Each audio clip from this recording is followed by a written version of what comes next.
Hello friends, welcome to my YouTube channel. दोस्तों आज के वीडियो में जानने वाले हैं अलग अलग एम्पलीफायर में अलग अलग रिस्पांस कैसे आता है।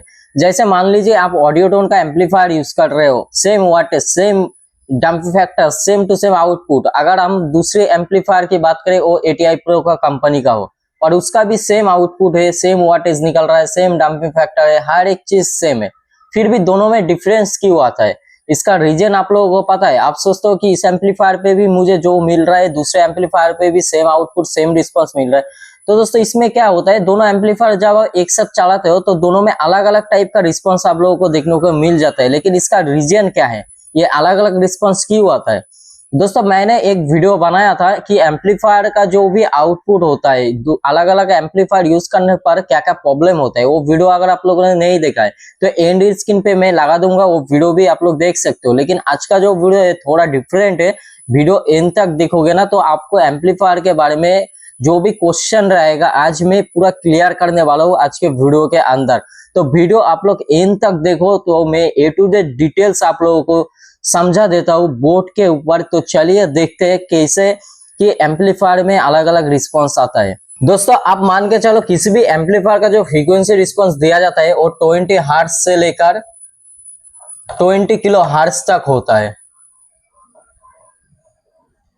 20 हर्ट्ज से लेकर 20 किलो हर्ट्ज तक होता है। क्या आपको ये पूरा आउटपुट फ्लैट मिलता है? नहीं दोस्तों, ये आउटपुट फ्लैट नहीं मिलता है। अगर आप गूगल पे जाके सर्च करोगे QC एम्पलीफायर फ्रीक्वेंसी रिस्पांस तो आपको कुछ इस तरीके से ग्राफ दिखेगा जो फ्रीक्वेंसी रिस्पांस है। मान लीजिए यहाँ पर 20 किलो हर्ट्ज है और यहाँ पर 20 किलो हर्ट्ज है।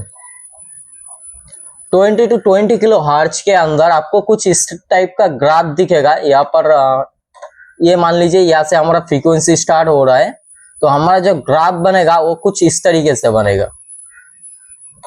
इसका मतलब आप ये समझ लो मोटा मोटा जो होता है, ये जो फ्रीक्वेंसी आउटपुट है यहाँ पर मान लीजिए 40 हर्ट्ज है, ठीक है, यह 40 हर्ट्ज है और यहाँ पर मान लीजिए 16 किलो हर्ट्ज है,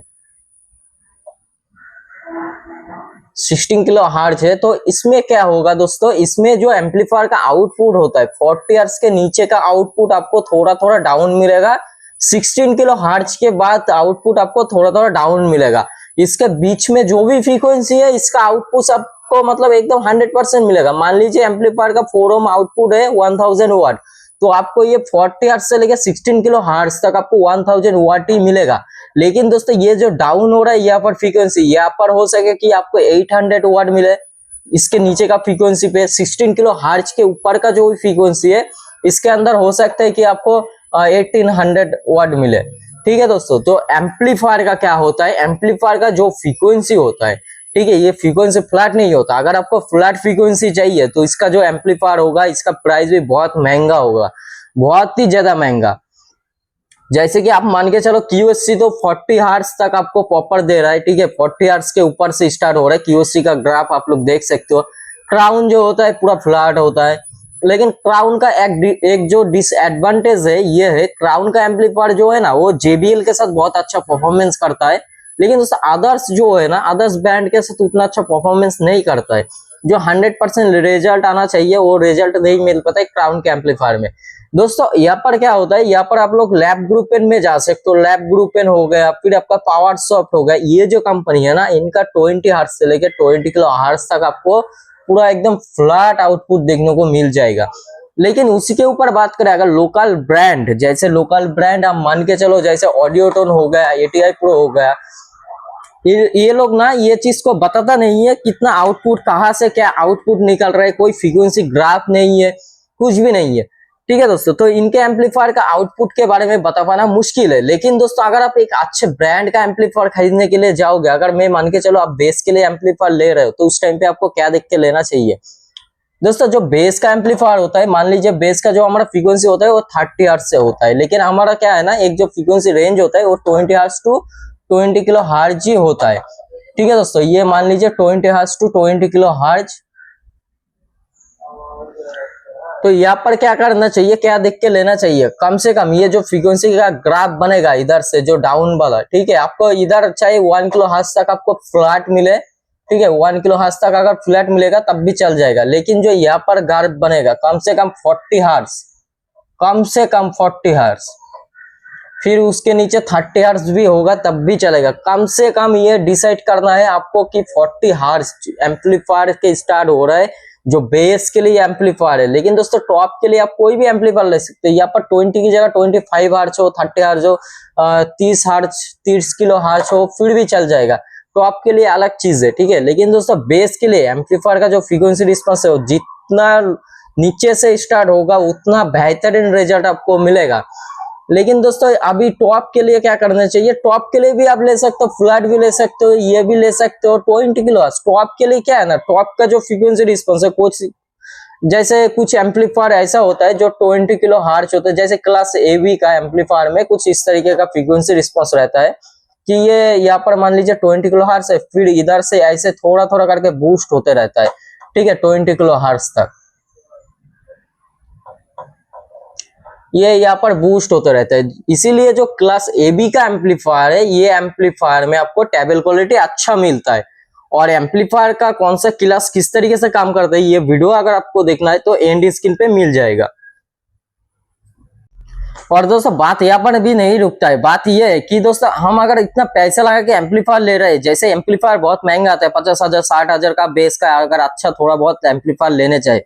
लेकिन दोस्तों एम्पलीफायर जो कंपनी का होता है ये लोग हमें फ्रीक्वेंसी के बारे में कुछ भी नहीं बताता, सिंपली लिख देता है 20 हर्ट्ज टू 20 किलो हर्ट्ज। तो मेरा रिक्वेस्ट है ये आप लोगों से, आप जब भी एम्पलीफायर खरीदने के लिए जाओ, आप एम्पलीफायर जो भी कंपनी का यूज कर रहे हो उस कंपनी को बोलो कि मुझे फ्रीक्वेंसी का ग्राफ चाहिए। अगर आपको कंपनी फ्रीक्वेंसी का ग्राफ देता है तो ग्राफ के अंदर कभी भी चोरी नहीं कर सकते कंपनी, क्योंकि ग्राफ के अंदर अगर चोरी कर लिया कंपनी तो अगर आप उसको मतलब चेक कर लिया कि जो ग्राफ में दिखा रहा है वो चीजें कंपनी नहीं दे रहा है तो कंपनी का बहुत बड़ा नुकसान हो जाएगा। तो इसीलिए जो भी लोकल ब्रांड होता है ना ये लोग दोस्तों आपको ग्राफ नहीं देते। लेकिन दोस्तों अगर आप इतना पैसा लगा के एम्पलीफायर खरीद रहे हो तो आपका हक बनता है कि आप एम्पलीफायर का ग्राफ मांगो उनसे कि फ्रीक्वेंसी रिस्पॉन्स कहाँ से क्या जा रहा है। फ्रीक्वेंसी रिस्पॉन्स जैसे क्यूसी क्राउन का दिया जाता है, इनका फ्रीक्वेंसी रिस्पॉन्स इस तरीके से है। तो दोस्तों ये जो ग्राफ होता है ना ये ग्राफ आप लोगों को लेना चाहिए हर एक कंपनी से। जो भी कंपनी नहीं दे रहा है उनको भाई यूज ही मत करो, क्योंकि दोस्तों पता ही नहीं है तुमको कि यार 20 किलो हर्ट्ज तो 20 किलो हर्ट्ज तो फ्रीक्वेंसी रिस्पॉन्स उसमें निकलेगा, लेकिन आपको पता ही नहीं है कहां से कहां तक आपको सही आउटपुट मिल रहा है। तो आप एम्पलीफायर लेते हो, लेने के बाद बोलते हो भाई मेरा एम्पलीफायर में रिस्पॉन्स नहीं आ रहा, बेस अच्छा नहीं चल रहा है, तो कैसे चलेगा अच्छा जब तुम्हारा एम्पलीफायर का आउटपुट के बारे में ही पता नहीं है, तो कैसे आपका बेस अच्छा चलेगा बताओ मुझे। तो दोस्तों बात यही है, बहुत सारे लोग क्या होना है, बहुत सारे लोग पूछते रहते हैं, तो हम लोग भी सोचते रहते हैं यार, कभी किसी को बोलता नहीं है कि तुमने यार इतना ये एम्पलीफायर क्यों ले लिया। लेकिन दोस्तों जो है सो है, हर किसी के पास बजट नहीं होता है तो इसी का फायदा उठा रहा है कंपनी। और ये जो सारी चीजें है ना ये मतलब मैक्सिमम लोगों को पता नहीं है, इसीलिए मार्केट के अंदर बहुत सारा एम्पलीफायर घुस गया है जो कि आपको सिर्फ धप्पा लगा के सेल कर देता है। दोस्तों मेरे बातों में थोड़ा सा भी सच्चाई दिख रहा है ना तो दोस्तों चैनल को सब्सक्राइब कर देना और वीडियो को एक लाइक कर देना जिससे कि मुझे मोटिवेशन मिले। और दोस्तों मैं और एक चीज आप लोगों को क्लियर कर दूं, बेस का एम्पलीफायर लेने के टाइम क्या क्या दिखना चाहिए, या फिर आप यूं कह सकते हो कोई भी एम्पलीफायर हो लेने के टाइम क्या देखना चाहिए। बेस का एम्पलीफायर के लिए तो आप सभी को पता है, जैसे मैंने बता दिया कि जितना नीचे से फ्रीक्वेंसी रिस्पॉन्स स्टार्ट हो रहा है उतना अच्छा है। लेकिन टॉप के लिए सेम उल्टा, जितना मतलब 20 किलो हर्ट्ज के बाद खत्म हो रहा है या फिर 20 किलो हर्ट्ज तक जाके खत्म हो रहा है ना तो उतना अच्छा होगा टॉप के लिए। लेकिन दोस्तों टॉप के लिए डंप फैक्टर थोड़ा सा कम चाहिए, लेकिन बेस के लिए डंप फैक्टर हमें ज्यादा चाहिए। ये मैंने बता रखा है कि एम्पलीफायर लेने के टाइम एम्पलीफायर का जो सिग्नल टू नॉइज रेशियो है ये भी कम से कम 100 होना चाहिए या फिर 90 के ऊपर होना चाहिए। 100 के ऊपर होगा तो आपको और भी अच्छा क्लैरिटी मिलेगा। टीएचडी जो होता है वो मैक्सिमम 0.5% होना ही चाहिए, उसके नीचे होगा तो और भी अच्छा होगा। एम्पलीफायर भले ही किसी भी क्लास का हो, लेकिन एम्पलीफायर के अंदर जो फ्रीक्वेंसी रिस्पॉन्स है ये अगर आपको प्रॉपर मिल रहा है ना तो उससे कोई दिक्कत नहीं होने वाला है, आपके आवाज में कोई फर्क नहीं आने वाला है।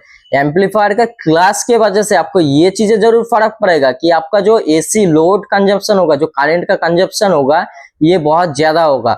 और दोस्तों इसमें क्या होगा, एम्पलीफायर का जो भी आउटपुट है इसमें थोड़ा सा कमी आप लोगों को देखने को मिल जाएगा। जैसे एम्पलीफायर का एफिशिएंसी के बारे में अगर मैं बताते चलूं, कौन सा क्लास में कौन सा एफिशिएंसी है ये लास्ट में मैं वीडियो लगा दूंगा, इसमें जाके आप लोग देख सकते हो।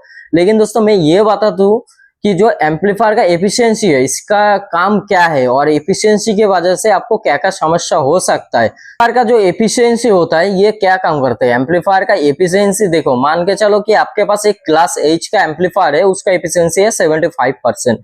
अभी ये 75% एफिशिएंसी जब होगा तब एम्पलीफायर का क्या करेगा, जो भी हीट होगा एम्पलीफायर के अंदर उसके अंदर बहुत सारा वाटेज वेस्ट हो जाएगा। लेकिन आप उसको क्लिप में ड्राइव कर रहे हो या फिर उसमें लोड दे रहे हो ना, उस टाइम पे जो एसी कंजप्शन होगा, जो एसी करंट आपके एम्पलीफायर में जा रहे हैं उसमें भी इफेक्ट पड़ेगा।